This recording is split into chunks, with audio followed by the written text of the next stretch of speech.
Thank you very, very much.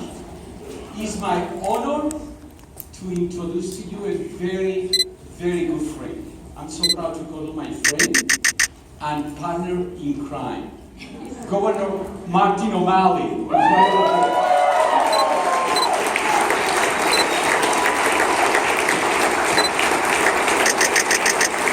Thank you so much, Governor O'Malley, for joining us. Very quickly, want to tell you about my governor. I'm from Maryland. He was my governor. So I need to share with you my experience with my governor for the last 12 years. Actually, he was the mayor of Baltimore before he was the governor of Maryland. And as a mayor, Mayor O'Malley, I remember that we went to a big town meeting, very similar to this one. Probably he recalled that. 300 day laborers and domestic workers. We didn't have a day labor center right over there in Baltimore. And we organized this extraordinary town meeting to convince then Mayor O'Malley to say, Mayor, are you going to create a day labor center for our community? And we thought that it's going to be very, very tough. In 2 minutes, he said, yes. So that is the kind of leadership that we really needed. And that is the reason why it's so important. I'm very proud that he is going to run for President of the United States. Yeah. And as a governor, he did an extraordinary work for the Latino and immigrant community in Maryland. I want to mention 2 or 3 very, very important accomplishments. And I'm very sure that he's going to describe even more. The first one, the driver license. We passed the driver license in Maryland before the leadership of the Governor O'Malley. 150,000 people already have driver license in Maryland before Governor O'Malley. Then he passed the Dream Act, an extraordinary victory. And remember, the opposition came together against us. He went to a referendum, and Governor O'Malley, with the extraordinary leadership, we won that. Because he took a leadership to make sure that we accomplished that. And finally, do you remember the crisis that we faced with the kids? You know what happened? That some people say that we need to deport them.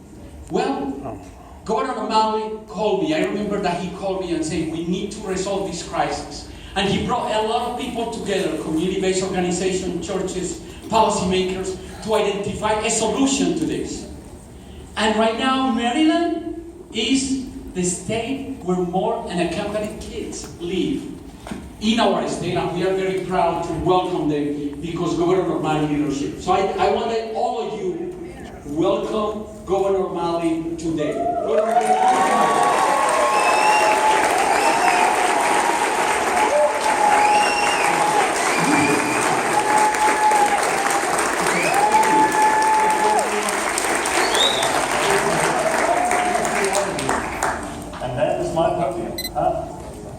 Let's give it up for Gustavo Torres.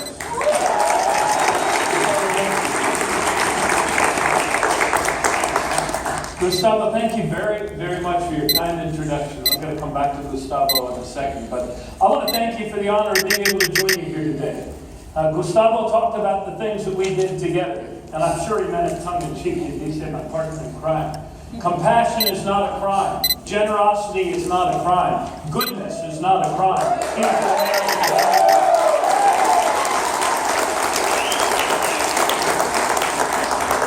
The progress that we were able to make in Maryland because of Gustavo's leadership, because of a whole lot of people coming together, the progress that I was able to bring forward and achieve as the governor of Maryland were some of the proudest moments of my service in those 15 years. 7 of them as a mayor, 8 of them after I got demoted to the rank of governor.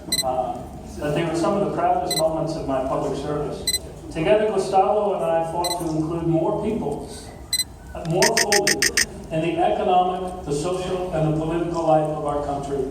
And after all, isn't that really the genius of the United States of America? That in every generation, we take actions, not words, not empty promises, but actions, to include more people more fully. Because we are a nation of immigrants. Whether our ancestors came from Ireland, as half of mine did, the others came from Germany, which means that I like to give orders, but I don't like to take them. Or whether our ancestors came from Mexico, or whether they immigrated here generations ago, or just decades ago. You know, the true story, my great-grandfather's name also happened to be Martin O'Malley.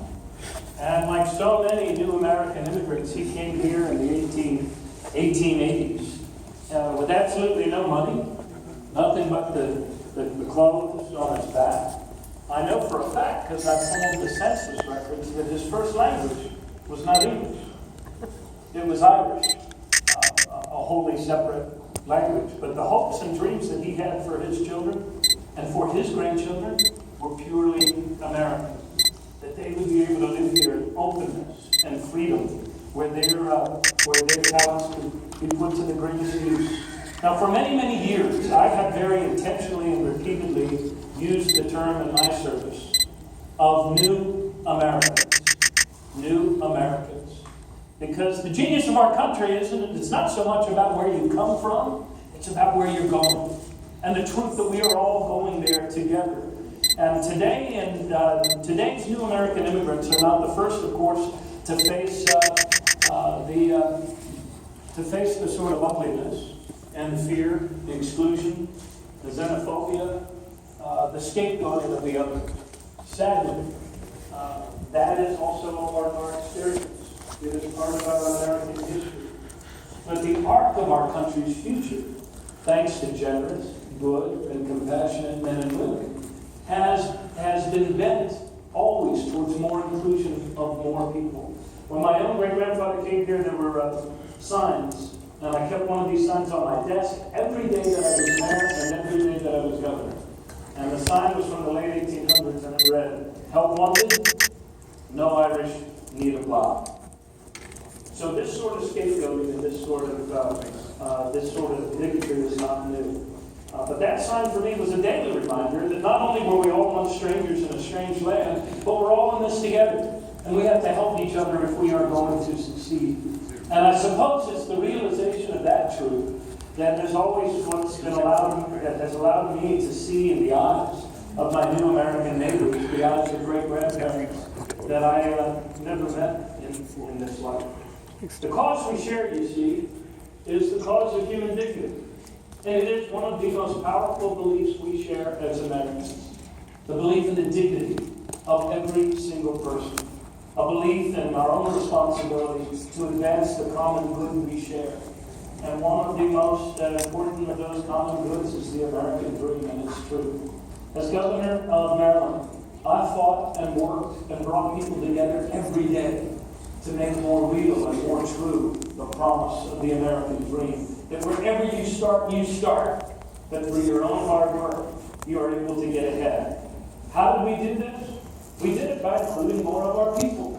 What do I mean by that? In Maryland, we didn't wait for the federal government to act. We pursued our own version of the DREAM Act to ensure that 36,000 dreamers could have access to affordable higher education.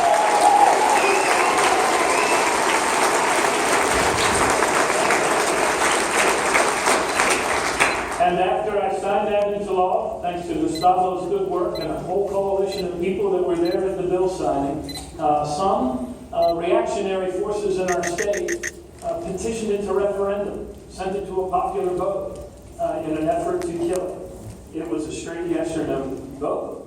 And in the very first poll that came out on this question, guess what? It was losing, 47 to 39. And as any of you know, if you've met Dreamers, they do not have a political action committee. So we had to raise our own money to defend the referendum. But we made our case to the people of our state. We made our case that we're all in this together. And that we are better if every child realizes their full potential. And guess what? When it came time for election day, we won that popular vote with 59% of the people.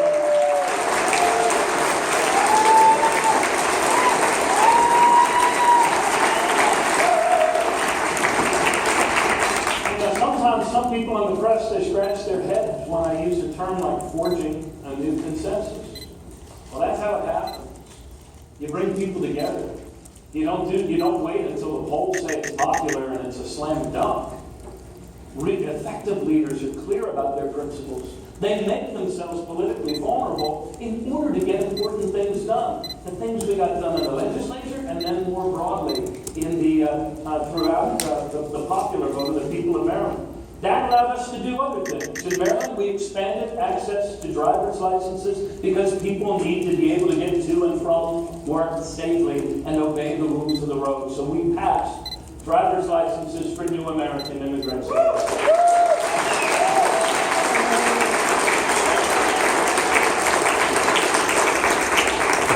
have been easy to get scared off by the politics. Would have been easy to say, yeah, boy, that's just really inconvenient right now. But we stood up for our neighbors. And it was not just a victory for Maryland's dreamers. It wasn't just a victory for the people that are affected. It was a victory for our state, for the common good that we share. And at the very start of my governor's years of service in 2008, we established a commission on new Americans to highlight the skills, the various skills that new American immigrants actually bring to our economy, that help make it go, that oftentimes skills that are not as fully utilized as they could be for the benefit of all. And that effort was helped and led by our very first state labor commissioner in my administration, a name that might be familiar to you now, Tom Perez, now our United States Labor Secretary.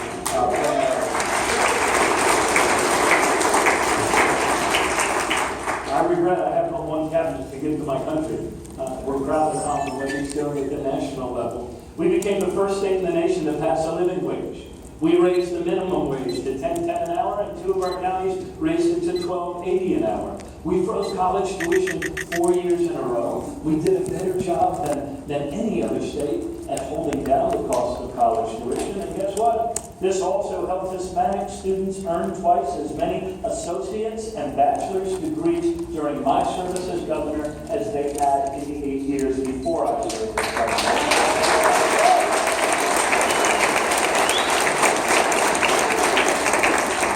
We kept Maryland's unemployment rate among Hispanic workers down to one of the lowest in the nation. And we were also able to increase minority business awards to Hispanic and Latino-owned firms by 154%. And what was the result for our entire state?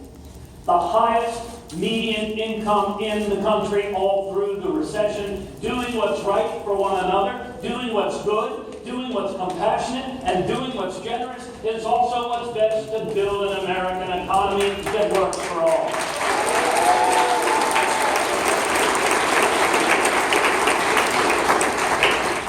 And look, anyone can talk about it. Anyone can talk about it, but we actually did it. Del dicho al hecho hay mucho trecho.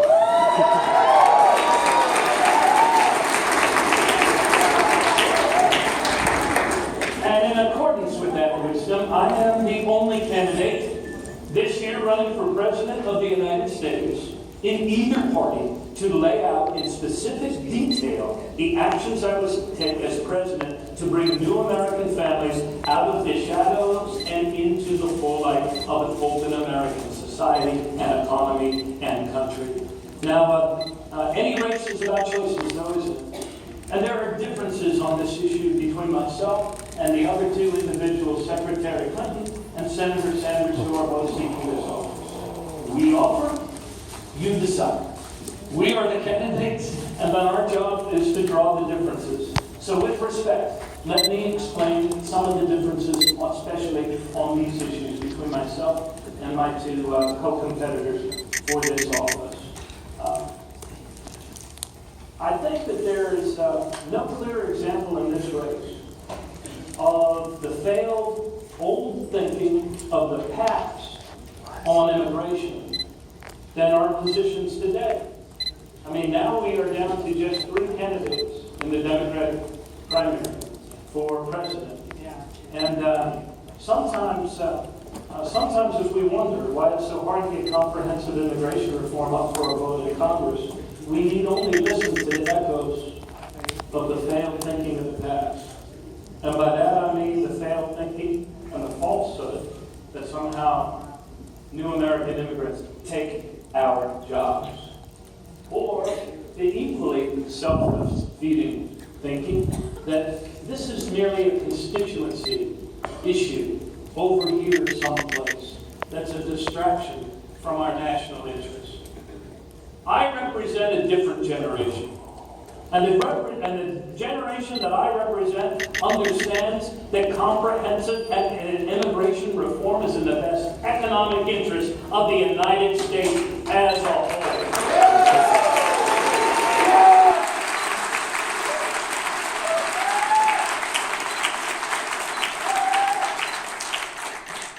True story. In 2007, when new American immigrants to New York had the opportunity for New York to do as Maryland had done and pass driver's licenses for new American immigrants so people could obey the rules of the road, get insurance, get to and from work. Secretary Clinton had her campaign call up then governor of New York and begged him to pull the bill because it was getting in the way of her politics and her campaign. When comprehensive immigration reform was up for a vote in Congress, Senator Sanders went on Lou Dobbs' show. Are you familiar with Lou Dobbs? Yes. Went on Lou Dobbs' show and said that immigrants take our jobs and depress American wages. Not only are those statements flat out wrong, they actually harm the consensus that we need to bring together in order to get things done as a country. We are not going to solve this problem with poll test and triangulation or half-truths, nor will we solve this problem by falsely asserting that immigrants take our jobs or lower our wages. To solve this problem, we need new leadership, principled leadership, based on what's best for our country and our economy, in order for it so that it can work better for all of us. And yes, we have a growing injustice in this country that people are working harder and not being able to get ahead like we once did before. 70% of us are earning the same or less than we were just 12 years ago. But in order to fix that, we want to make wages go up. Let's get 11 million of our neighbors out of the shadow economy and onto the books of an open America.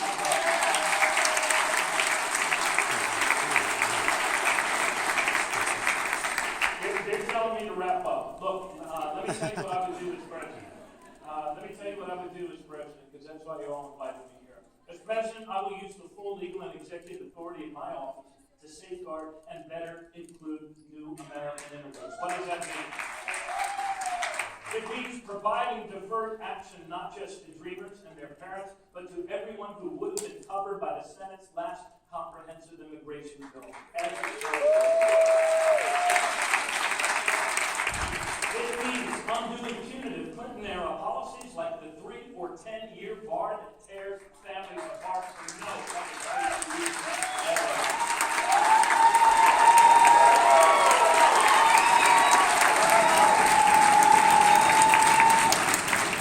And unlike some of my fellow Democratic candidates in this race, including Secretary Clinton, who took issue with me at the very first Democratic debate for this, I say that new American immigrants should be able to apply for access and health insurance under the Affordable Care Act, and as taxpayers,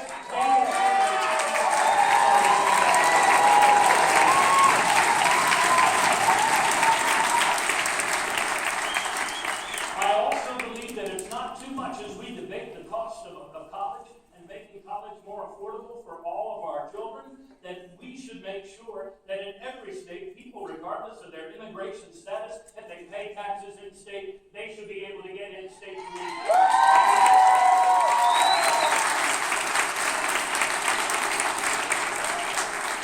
We did it in Maryland, and guess what? We have some of the highest number of PhDs per capita of any state in the union, so it's actually a good thing. And I certainly do not believe that immigrant detention is a deterrent. It is an aberration and has no place in a free democracy.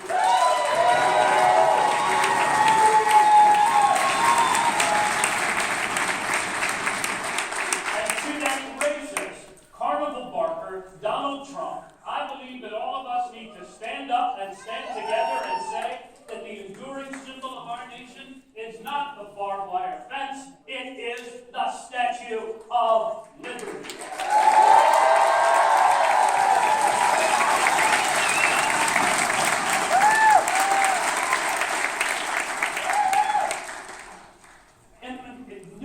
American immigrants do not, in fact, make the rest of us poor.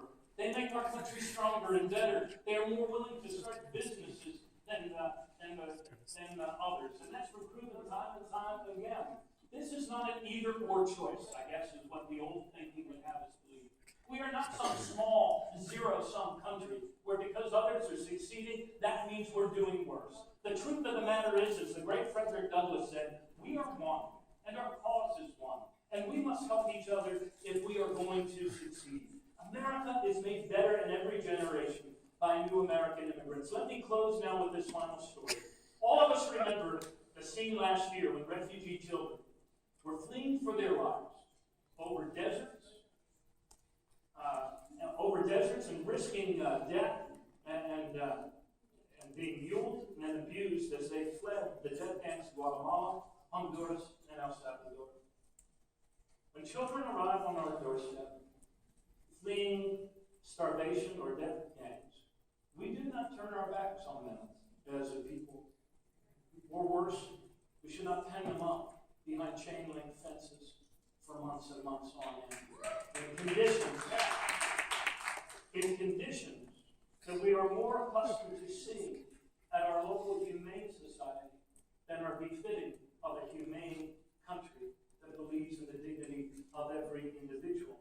Now, some governors, when that was happening, referred to these children, mind you, as if they were a swarm of jackrabbits. I remember one governor even saying, we've got to make sure we round the rascals up. That's not how we behaved in Maryland. Some of my political advisors say, I like what you're doing, but I don't think it's going to work out in public opinion. I said, actually, I know it will. And what's more, I don't care about the polls. I care about these kids. And I call on faith leaders to come together so that we could care for as many refugees as we could. And we care for them not in congregate living centers, not behind chain link fence, but in foster homes. And true story, we accommodated more kids. Gustavo remembers this. Pulled together a huge coalition. You were there in the governor's office when we pulled people together. We accommodated more kids from Central America per capita than any other state in the Union.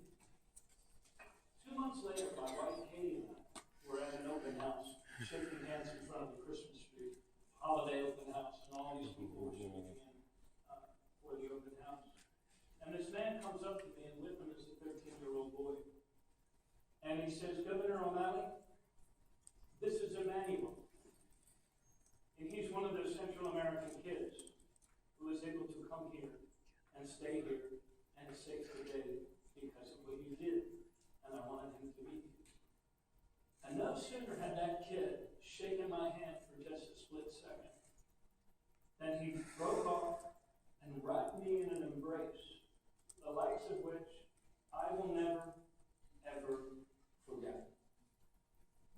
Do you want to talk to people who believe very firmly and very fiercely and with great love and passion in the American dream and all things that are possible in the United States of America? Talk to new American immigrants. Talk to Emmanuel.